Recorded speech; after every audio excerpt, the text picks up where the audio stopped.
அனைவருக்கும் வணக்கம். இன்னைக்கு நான் உங்களுக்கு ஒரு அறிவான கதை சொல்ல போறேன்.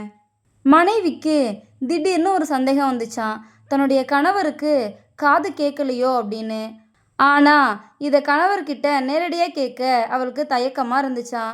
இந்த விஷயத்த அவளுடைய உறவுக்கார டாக்டருக்கு தெளிவா விளக்கி ஒரு கடிதம் எழுதினாலாம். டாக்டர்கிட்ட இருந்து பதில் கடிதம் வந்துச்சாம். 20 அடி தூரத்துல இருந்து உங்க கணவர்கிட்ட ஏதாவது பேசி பாருங்க.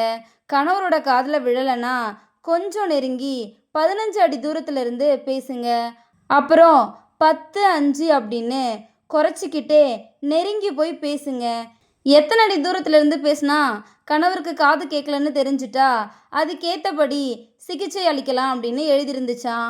அடுத்த நாள் அந்த மனைவி வீட்டு வாசல்ல இருந்தபடியே உள்ளே இருந்த கணவர்கிட்ட மகனுக்கு பள்ளி கட்டணம் கட்டியாச்சா அப்படின்னு கேட்டாலாம்.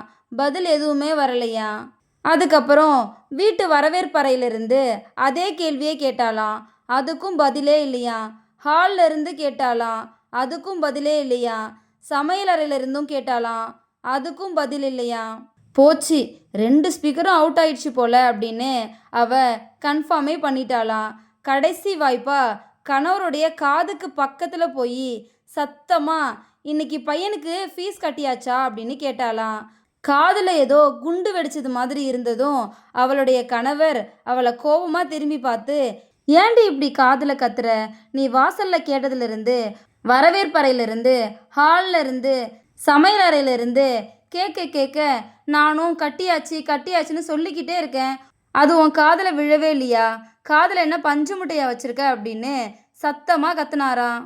மனைவி அதிர்ச்சியில உறைஞ்சு போய் நின்னுட்டாங்களாம்.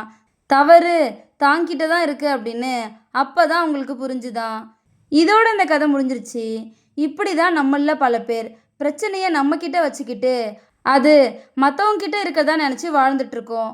அதை தான் இந்த கதை நமக்கு சொல்லுது. இந்த கதை உங்கள் எல்லாருக்கும் பிடிச்சிருக்கும் நம்புகிறேன். இன்னொரு அழகான கதையில் நாளை மாலை 5 மணிக்கு சந்திப்போம். நன்றி.